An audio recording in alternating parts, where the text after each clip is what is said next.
So now our task is to go through the fun job of the early atomic models. So there are many very famous historical models. We've talked a little bit about Dalton's model, or the billiard ball model. And then more experiments happened, and again, when we find that new experimental evidence is not consistent with the model that's being used, we revise that model. So we're going to sort of see this in a variety of an evolution of models. So J.J. Thomson comes up with the first experiment that sort of changes the Dalton model. He did some experiments using cathode ray tubes, which basically, have a beam, a charged set of plates that's conducted across air. And what he found was when you put electricity across a bunch of air, you actually end up with a beam made of negative charges. Now, since there was just air in there, that means that those negative charges had to be part of the matter. So all of a sudden, this idea of these atoms in the air have negative charges in them says, well, wait a minute. If they have negative charges, they have to have positive charges too to balance it out, because overall it's neutral. And so this is where they kind of came up with this idea of, well, inside the atom we must have these things called electrons. So they established this idea that there are things in atoms with negative charges. We now call them electrons. Thomson also was able to use this experiment to determine the charge to mass ratio. So we know something about how much charge is on a given electron based off of its mass. So we got to revise the model. Dalton said we just had these billiard balls, but the billiard balls didn't have any negative charge on it. And remember, if we have negative charge, we have to have positive charge to balance it out. So Thomson comes up with this plum pudding model. Now, I know we didn't grow up in England where they have plum pudding, but if you had seen plum pudding is kind of like a muffin.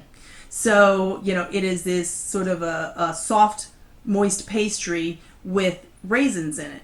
So they call that a plum pudding. And so when he called this the plum pudding model, what he's meaning is that these electrons are kind of like the raisins. Maybe we think of a chocolate chip cookie instead and think of the chocolate chips. So we have these negative charged electrons embedded as raisins in this pudding of positive charge.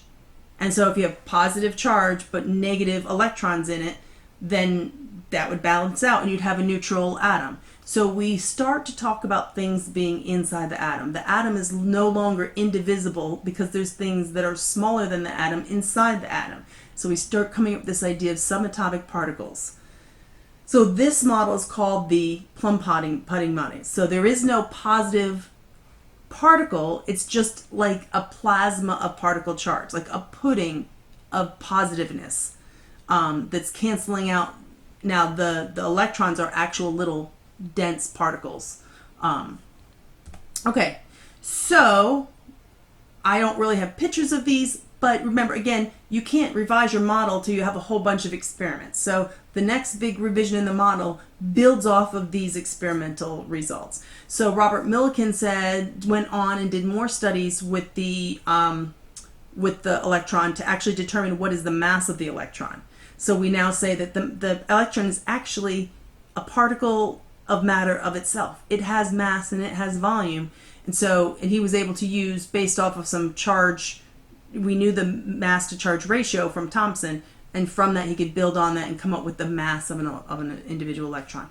Pretty tiny, 9.11 times 10 to the negative 31 kilograms. That's like very little mass.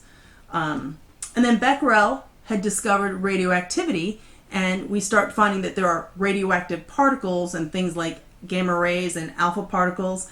And alpha particles possess a positive charge, twice the amount of positive charge as an electron, and the opposite sign, so it's now not negative but positive. So these particles become important in the next experiment, which is Rutherford scattering.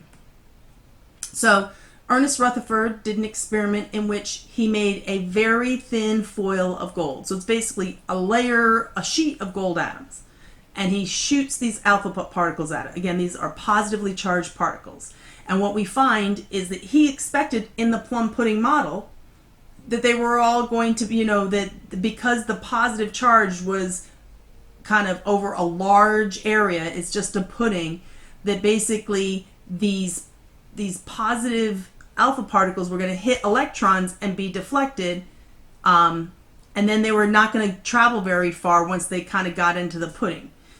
What really happens is that we find sometimes you get a deflection back towards the source. Well, that's kind of weird. How would it deflect back?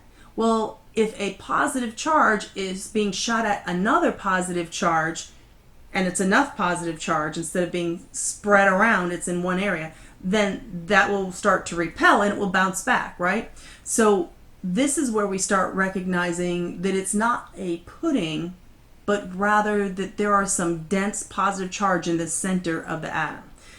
This is a kind of this gold foil experiment is really kind of important, but kind of tricky to understand. I highly recommend this PhET simulation called Rutherford scattering. If you were to Google PhET, P-H-E-T, Rutherford, you'd probably come up with it.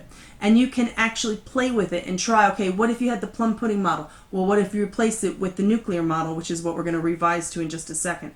And you can kind of see what's happening with these and kind of see, oh, I see what they're talking about this deflection. I highly encourage it. But essentially, what we see is that most of the time, it doesn't hit an electron. The electrons are very small mass. It's not, these are now twice as big massive particles compared to the electron with twice the positive charge. So they just rip on through. But occasionally it comes really close to the center with this positive charge and it gets deflected significantly. Sometimes it gets deflected so much that it actually comes back towards the source. And so all of this kind of led them to believe that there are dense positive cores to the center of the atom. That's where the positive charge that's canceling out the negative charge is coming from. It's not in a pudding, it's in what we now call the nucleus. Also, not long afterwards, Rutherford's student Chadwick discovered particles called neutrons. They don't have a charge, and so we're going to move to the nuclear model. Missed that part. All right, so revision of the plum pudding model. Now we're going to come up with what we call the nuclear model. The nuclear model now has protons in it. So this tiny but dense core of positive charge protons and neutrons in this core called the nucleus is now surrounded by this empty space. So it's no longer a pudding, but a totally empty space with these tiny little electrons that are negatively charged. In this mostly empty space. So it's a little hard to sort of draw it. Sometimes we kind of draw an area. Sometimes we draw this like cloud of little area where we kind of say that the electrons are in this cloud area, but we don't know exactly where. They're kind of like sort of hovering around the nucleus. And so we just kind of draw it as this amorphous cloud. I do want to give you a sense of the size, because whenever we draw it, we have to draw it so that it's all visible, and we get a misunderstanding of the true scale of an atom. So when we talk about that dense core of the nucleus, and we talk about the electrons and the whole atom, if the entire football field was the atom, then the nucleus, when we talk about a dense core, the nucleus is the size of a dot, like a period at the end of a sentence, dot, on the 50-yard line of the football field. So when we say dense core, we mean like that. I mean super dense. The nucleus is tiny. All of the positive charges packed into this incredibly small area in this huge atom. And the electrons, again, are very small. So imagine you have a couple of electrons scattered on this whole football field, and the rest of the football field is just total empty space. If you really stop and think about that, that's kind of mind-blowing. Because, when we touch something, it's hard. It's made of atoms, and I'm saying those atoms are mostly empty space. And it's like, no, of course it's not, Dr. Little. It can't be. Because, this is hard. Of course it can't be empty space. And yet, the true model is that most of the atom is empty space, and yet we have all these beautiful, hard solids that come out of these properties of it. It's kind of mind-blowing. But just to kind of put out that if we were talking about using the nucleus of the hydrogen to the diameter of the full hydrogen atom is a ratio of, if out of 100 yards would be like half of a millimeter. So you can work this out, but it's easier to kind of use things we know of, like the size of a period dot, and the size of a football field.